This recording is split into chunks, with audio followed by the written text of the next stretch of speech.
Planetimizdəki vəziyyət heç vaxt bu qədər gözlənilməz və bu qədər qarışıq olmamışdı.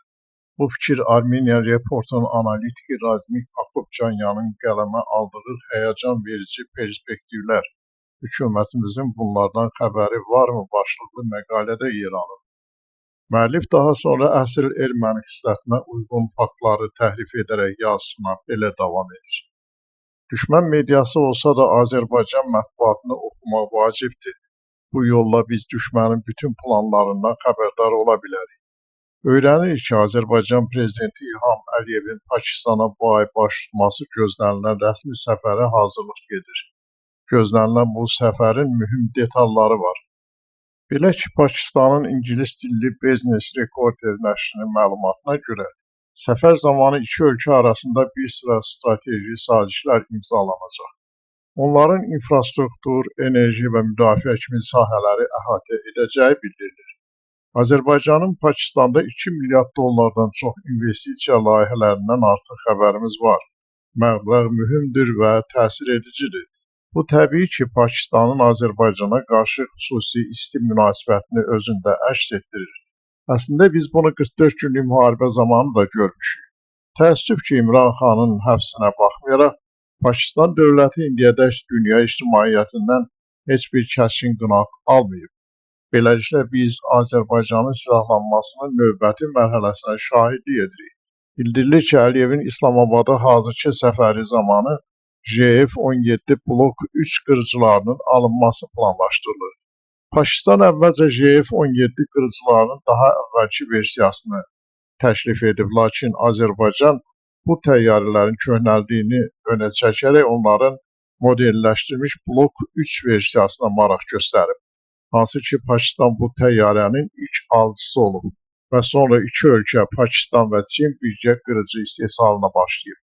Çin aviasiya sənayesi 2010-cu illərdə sürətli inkişaf dövrünə qədəm qoydu və nəticədə JF-17 Blok 3 döyüş təyyarəsinin daha müasir texnologiyaya əsaslanan versiyası yaradıldı.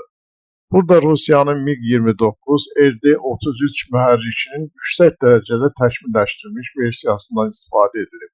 JF-17 Blok 3 isə daha müasir və güclü Çin VS-13 mühərriki ilə təchiz edilib. JF-17 Blok 3 ilk uçuşunu 2019-cu ilin dekabrında etdi. 2023-cü ilin martında JF-17 Blok 3 çox məqsədli qırıcıların ilk partiyası Pakistan hərbi hava qüvvələrində xidmətə daxil edildi. O 4-cü nəsil qırıcısı hesab edilsə də 5-ci nəsil avionika və silahlardan istifadə edir. Onun dizaynı və xüsusiyyətləri İsveç-Amerika Gripen E ilə müqayisə edilə bilər. Bununla belə bu seçim əməliyyat xərclərinin aşağı olması səbəbindən daha sərfəli büdcə variantıdır. Ümumiyyətlə, Pakistanın yenidən Azərbaycana kömək edəcəyini deməyə bütün əsaslar var. Bu şəraitdə bəs biz nə etməliyik? Hesab edirəm ki, biz hərbi hava qüvvələrimizi gücləndirməkdə israrlı olmalıyıq. Burada qeyd etmək lazımdır ki, Amerika Birləşmiş Ştatlarından F-16 və ya Fransadan Rafale təyyarələrinin alınması Azərbaycan üçün əlçatmaz idi və bu belə də qalır. Amerika Birləşmiş Ştatlarında, Fransada, hətta Böyük Britaniyada heç kim yeni müharibəyə hazırlaşan Bakıya bu cür açıq-aşkar hərbi dəstəyə razı olmayacaq. Biz həm də Ermənistan hərbi hava qüvvələrində Fransanın Rafale qırıcılarının olmasını təmin etməklə buna hazırlaşmalıyıq. Eyni zamanda hava hücumundan müdafiə sistemimizi gücləndirməliyik və ən əsası Bakının planlarını pozmaq üçün müttəfiqlərimizə bizə yardım göstərmələri üçün təzyiq göstərməliyik. Çox yaxında qlobal miqyasda ciddi hadisələrin baş verə biləcəyi tamamilə aydındır. Xüsusilə İran ordusu artıq yüksək döyüş hazırlığı vəziyyətinə gətirilib ki, bu da Amerika-İsrail tandemi tərəfindən İrana hücum ehtimalının artması ilə əlaqələndirilir.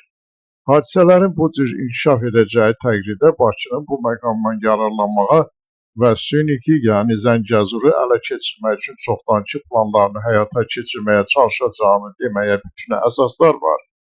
Hər kəs dünyada nə baş verdiyini görə bilər. Planetimizdəki vəziyyət heç vaxt bu qədər gözlənilməz və bu qədər qarışıq olmamışdır. Təkcə Amerika Birləşmiş Ştatları və Rusiyanın yaxınlaşması buna dəyər.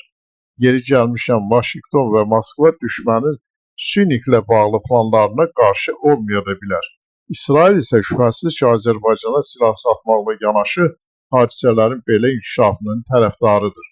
Əgər əvvəllər bu cür tədarükü dayandırmaq üçün heç olmasa bir ümid işığı var idisə, indi Yəhudilərin təsirindən son dərəcə asılı olan Trumpın prezidentliyi dövründə artıq bunu unutmaq lazım gələcək.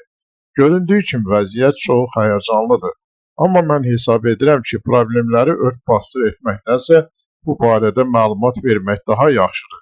İndi xarici təhdidlərlə deyil, getdikcə daha aydın görünən hakimiyyəti itirmək perspektivindən narahat olanlar nəhayət ki, bütün bunlardan bir çıxış yolu axtarmalıdırlar.